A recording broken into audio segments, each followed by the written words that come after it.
Hey, Sonia. Hey. So, Sorry, I couldn't take your calls at all. Like, I've just been in, like 3 appointments since I saw you. that's okay. Yeah. Listen, I want you to know, when you took your little break, Yeah, you took a time out, which I really appreciated. I I knew it. called Jason on being so fatalistic about everything. Yeah, You know, when he said, yeah, but you're not going to be able to be respectful, like Angela is not able to keep it together that long, I yeah. just felt like he's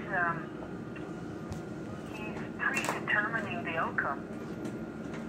Well, I know that. I Yeah, I told him that his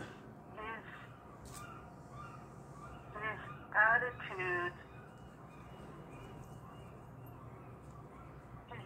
you know, if he actually believes that there's no merit to anything you say, mhm. then yeah. I mean, I just wanted him to confirm that, like to say it. Like, and at first he denied it, but then he said it.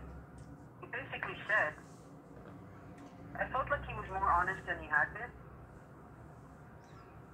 Well, I'm just, they were secretly taping me also, you know that? I don't think it's secret. No, they were, Like, Phil, but the Phil, thing is, just one Angela, moment. is Phil that, was, just one second, Phil was fiddling around with his phone. So he was taping me. isn't his name Paul? Or Paul, Phil, Paul. Yeah, Paul. So, It works both ways. here's the thing, okay? When you were taking your break, I asked him about the 7th floor. He said, it's not impossible, but they're worried that the same thing's going to happen up there. I get along with both people up And there. I hear you. You know, I heard that. The thing is they need to believe that things can be calm again. I saw something shifted in you towards the end of that meeting.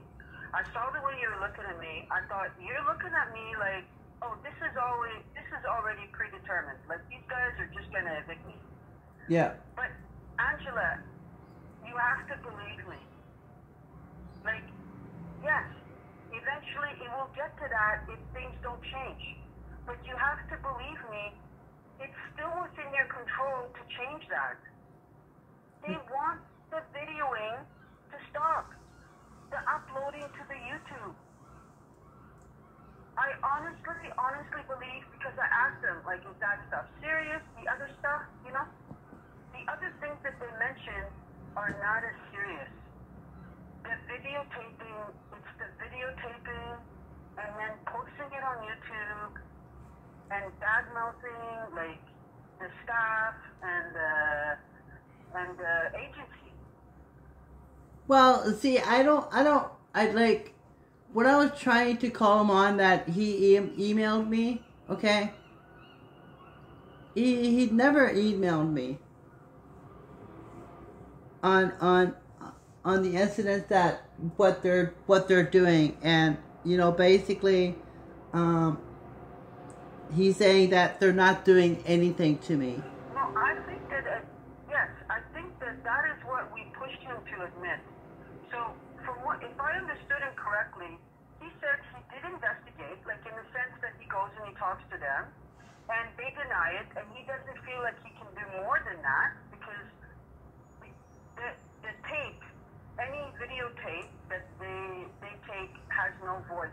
You know, they're not legally allowed to record voices, right? That's why whenever we go to the RTB, all the tapes don't have any sound. So they're only allowed to take videotapes that don't have sound. So in other words, there's no way to prove what you're saying, right? Okay? Not on their tape. Right. And he admitted that he's basically taking their word. He's giving them the benefit of the doubt. Yeah. Like, one of you is lying, and he's giving them the benefit of the doubt. Yeah. So what he's saying is that he basically admitted, like, he just does not believe what you're saying. I know. So it's good for us to know, okay, okay? Yeah. It's good for us to know, but it's not a good sign, though, Angela. What do you mean? It's just not a good sign because it's a difficult thing to overcome. If a landlord does not believe what you're saying, Of course he's not going to, because he's a hater. Okay? I hear you, Angela. So But it's your tendency that's on the line, not his. He's denying those things are happening. I know, because he does. He claimed that it sounds as though he made it sound like you went over his head. You sent video to the different directors, and that the directors viewed your videos and determined there was no merit. So, have any of the people who supervise him, or who are like the management in that agency in Bloom Group, have any of them ever gotten back to you? In the beginning, yes. You sent them? In the beginning. And? Well, What did they say? in the video, okay, that he's saying, okay, that I got more than just one video him saying that. Okay? He said to another worker that was in the building, me walking out of my building, oh, that's a he. Okay. Now, he's saying that those videos were sent to the management. He referred to the directors. And they determined that there was no evidence there. So, this is my advice to you at this point, Angela. You either need to prove that the guy is being transphobic Yeah. or sexist or whatever, Yeah. or you just need to stop the videoing, man. Because eventually they will be successful with that. Well, I think they're gonna evict me before Christmas time. No. I don't think so. But, I'm not the landlord, so I don't know. I want to get out of here anyways. Okay, it's not a very healthy situation. So, just one moment, just 1 second. If there were no further complaints of you taking up, like videoing other people and putting them on YouTube for an extended period of time, I think you might get your wish. You have to believe that something has changed. So like I said, you may or may not be able to prove what he's doing to you. If you're able to prove it, you want to do that. You want to act on it, right? Like you're Well, with a lawyer. yeah, If you're not able to prove it, you need to completely stay off their radar. But you just need to make sure that no one can make any complaints. Angela, I can't stress this enough. I understand why you feel a need to video people, but Yeah. people see it as harassment. And Well. I honestly think that in front of an arbitrator, it will be viewed as harassment. So what they're doing to me is not harassment. You need to separate the two. I keep telling you that. If you're in front of an arbitrator and they're trying to evict you, remember, it's the impact on other tenants. If other tenants feel harassed by the video and it's causing hardship for people,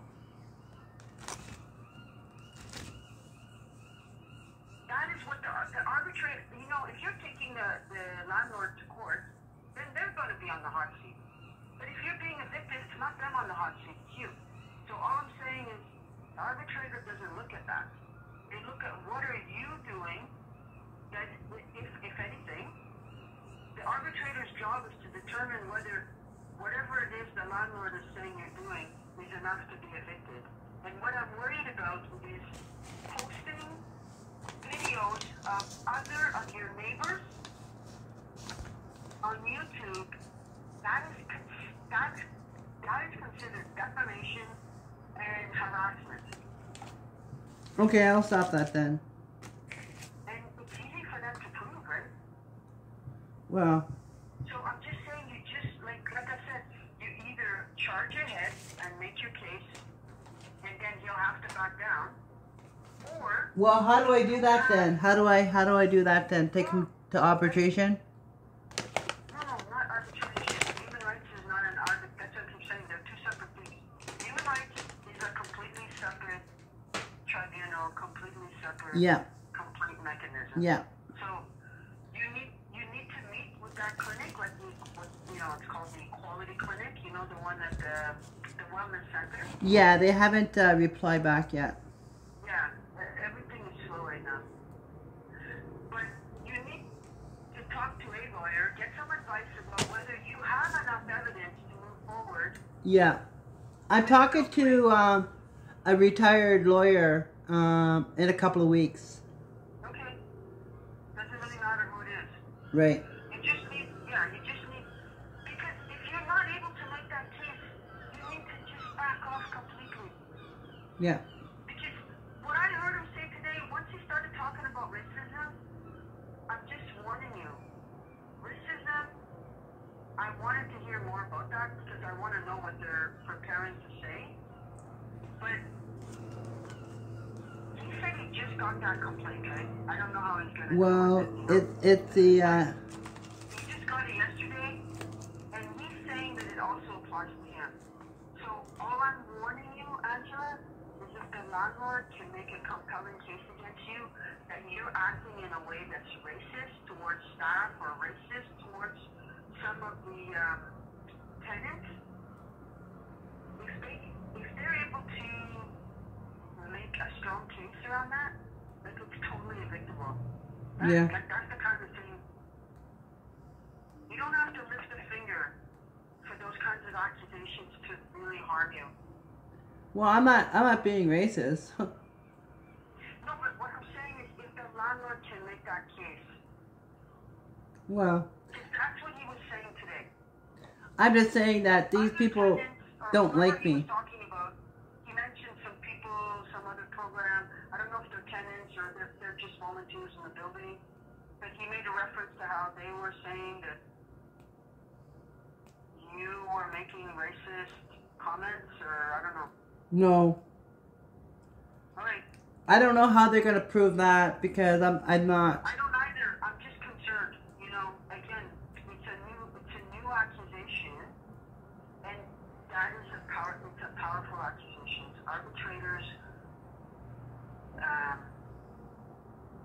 they will act against, like if they believe the landlord, if the landlord has enough evidence, it's very damaging. It can be very damaging at arbitration. Well, how much evidence can they?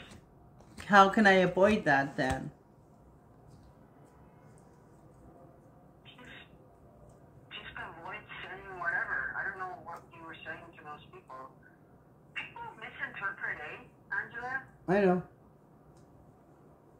And you know, you could have very solid reasons for putting your hand in front of your eyes when you walk by people that you consider to be haters. Yeah.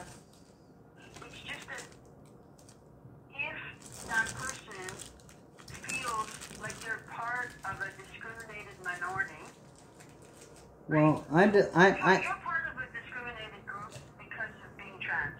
Well. But if some of them are also a discriminated group because they're indigenous or they're a black person, all I'm saying is that if someone averts their eyes or covers their face like they don't want to see them, that can feel like an act against them. Even though you're doing it to protect yourself, Yeah. but they view it as a hostile action towards them. They view it as a statement that you hate them, that you don't even want to see them. You don't want to look at them. You don't even want to see them. Like you're covering your eyes as you go by.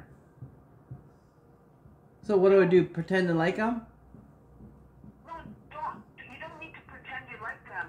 But I just want you to be aware that some people, they don't realize that you're doing it to defend yourself because they're used to facing discrimination every day, because they're used to facing haters all the time. Yeah. I think they interpret what you're doing as something that a hater would do. Yeah. Which is, oh, I don't want to see you. That's something a hater would do. They don't realize you're doing it because you're just protecting yourself. Yeah. So, what I'm trying to make you aware of is that people don't always understand your actions to be a defensive maneuver.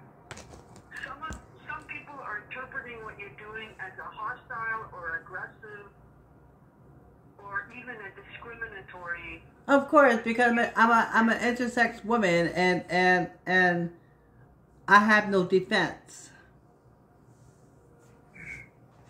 What do you mean you have no defense? I have no defense. Jason has doesn't really believe me, and he rather believe haters over somebody saying, hey, you know what? It appears to be the case with regards to those comments. Yeah. Like, I hear you. so what like, it doesn't matter what I do. Is it? Well, it does matter. What I'm trying to say is that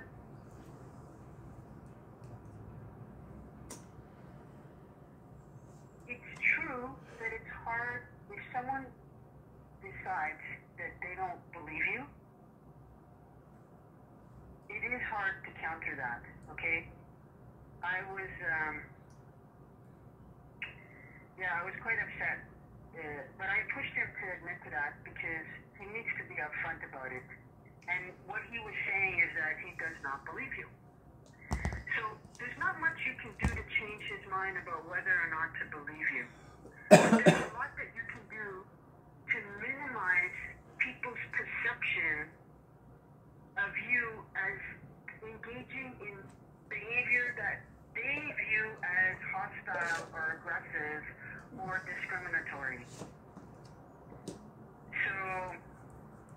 yeah, I think you just need to be a little bit aware, like just be cautious about what you say or do, especially when you're dealing with a group of people that are used to everybody hating them. Like, Yeah. You're not the only one that feels hated here.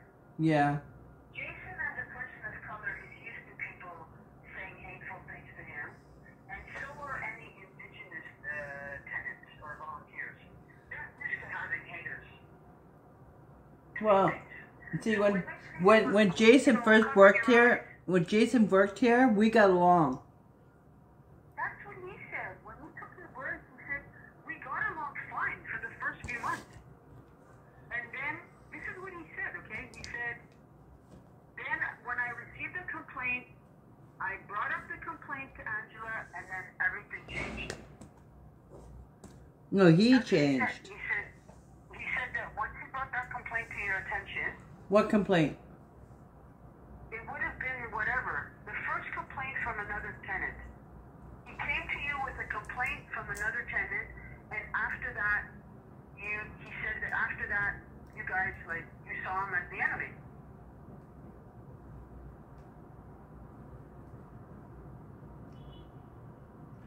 Then he doesn't believe anything what I say then after that.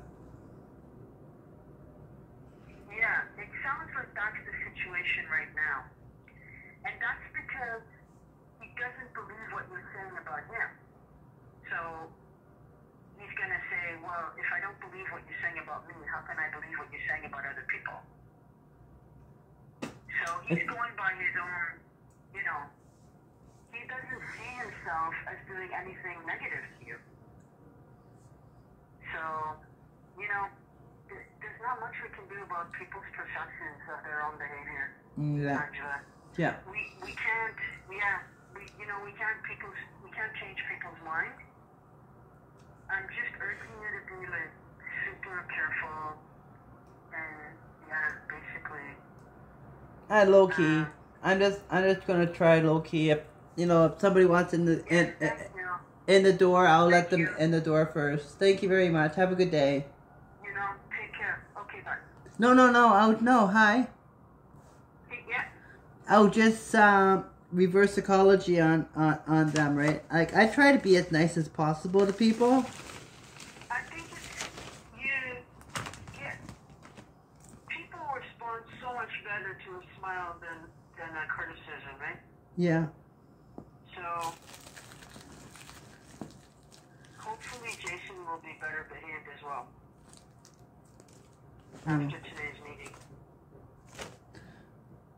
Sometimes I go up to him. I said, you know what? I try to communicate with you normally, but you know, like every time I bring up something, you don't believe me. So I'm like, why should I even try? Well, you have to keep your own notes, and you have an obligation to report, right? You don't want to give the landlord an excuse to say, well, I didn't know that was happening to you. So even if he doesn't respond and he doesn't take care of it, you still have to continue to report. Yeah. Okay? Yeah. To build my case. Exactly. Yeah. Right? Like when he said, oh, I emailed you every time, he hasn't hardly emailed me at all. I believe you. You know, I have all the emails, every one of them. Do you really? But do you send him several emails a day? That's what he said. Sometimes I do. Yeah. Okay, I'm gonna be honest with you. Okay, if you sent me several emails a day, there's no way I can respond to that volume of emails. Like, he needs to do the absolute. He does need to read your emails, and he does need to investigate things. That's his job. But if you're sending him sometimes several emails a day, over time people will stop responding, Angela. That's not him. I mean, sadly, that would be the same for me. There's no way I have that kind of time. I just don't have the time, right? Like sometimes when I'm available, I pick up your call right away. But other times, right? I mean, you've seen, sometimes 2 days, you know? I haven't gotten back to you. Well, I think the most emails I sent them in one day was maybe 3, maybe. Oh, okay, okay. But yeah, so he was exaggerating. You know, every time that something happens, like sometimes 3 or 4 times that something happens to me or somebody says something, yeah, I'll email them right away. Okay. Well, or even when he that's the right thing to do. Even when he's mocking me, he does mock me.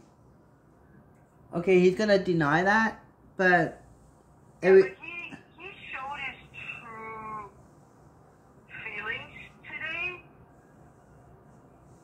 That's what I was trying to nail him on that. Like, are you saying, you've investigated and you weren't able to find any evidence?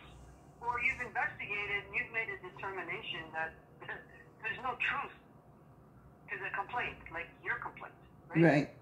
And he had to admit to it. So, he is showing that he is no longer objective.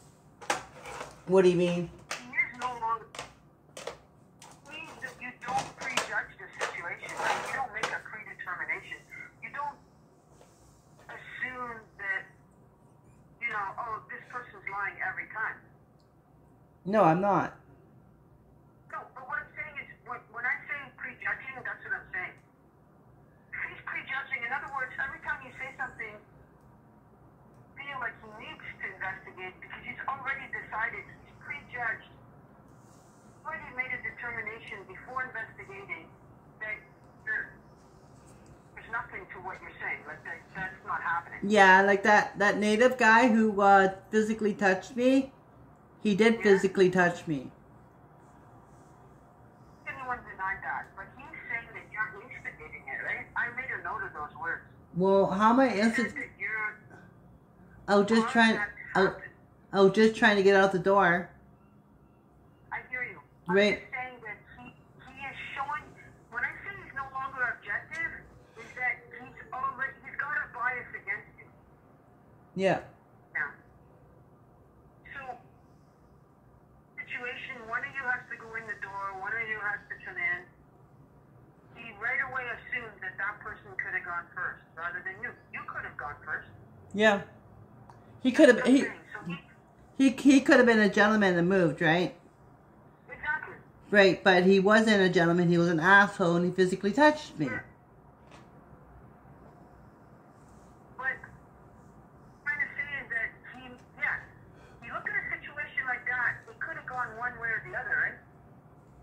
Well, instead, you instigated that situation. I didn't. So that the guy would be forced to touch you. I didn't instigate nothing. He could have just moved, and I would have. That's what he said. I didn't. I'm just saying, he'd already made a determination. Yeah. Created that situation. Well, to me, that's the transphobia of him. Well, because he's definitely no longer objective. Like, there's no question. But he was objective of me, causing the dispute. But it wasn't causing the dispute. I was trying to get out of the door, and the guy wasn't a gentleman. He physically touched me, and he blamed. He didn't believe that. That's my point. Wow. He's saying that you caused that to happen. No, I didn't cause nothing to happen. You know, and so he's describing motive to you, and that shows that he's no longer objective. He's no longer able to look at a situation with fresh eyes without bringing the past into that, you know, whatever he's looking at. Yeah. He just, right away, like you said, he just assumes that you're causing everything. Well, yeah. That's not good. I got him on tape saying that. Well, there's no question that I saw that for myself today. Well, You're objective in any way. Because I'm a trans woman. That's why he didn't move. And he will stick up for anybody who is very transphobia.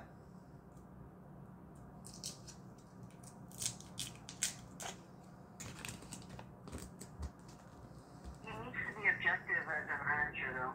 Well, Yes. unfortunately, he's not. Of course, it goes without saying that he should not be transphobic.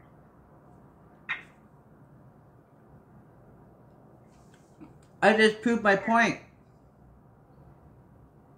Well, okay.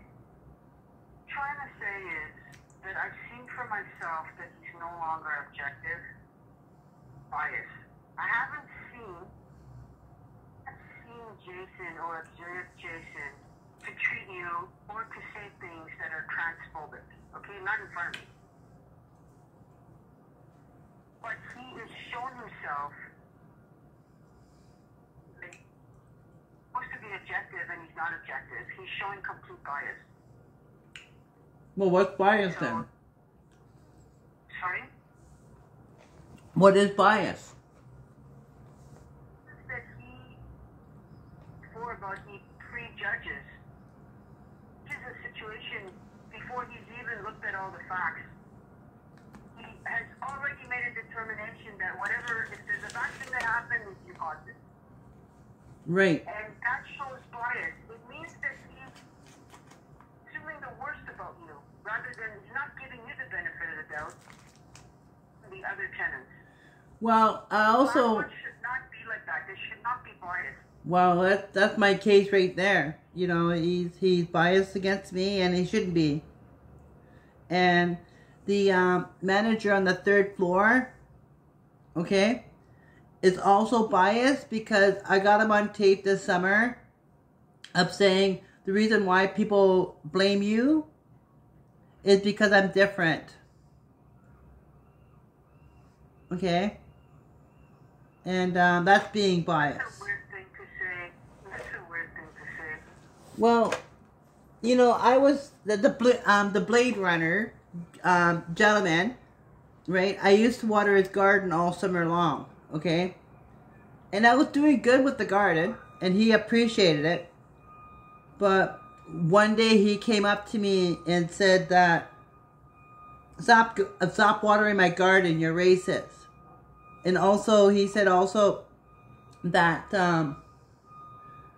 that the reason why people pick on you is because, or blame you for everything, is because I'm different. And that's the thing that really bothers me, is because I'm different. Anything that goes on in the building, okay, it's my fault.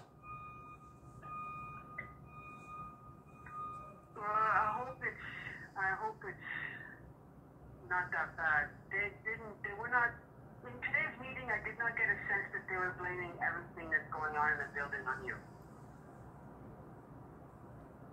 He was making references to complaints received. Well, you don't live here. Doesn't know. You don't live here and you're not. No, you're right. I'm only talking about what I saw at the meeting. Right. But Anyway. even when a fire alarm comes on, right? Even a fire alarm that goes off, okay? The neighbors blame it on me.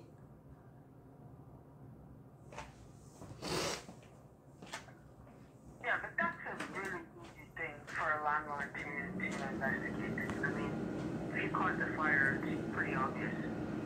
Well, I wouldn't cause no fire. Are you kidding me? No, I know, but I'm just saying, it's pretty easy to determine that that's a false statement. Well, it's also a false statement to blame everything on me also, right? Not taking anything the benefit of the doubt what I'm saying. I agree. We should give you the benefit of the doubt until he's investigated stuff. We should not start off with a premise that He shouldn't even be a automatically he shouldn't making shit up, right? he shouldn't even be a coordinator. You know? Well, Other people in the building, they want to leave because of the treatment he gave them. Now, before we go, okay? Just one moment. I'm just trying to look up an email, or not an email, but just 1 second.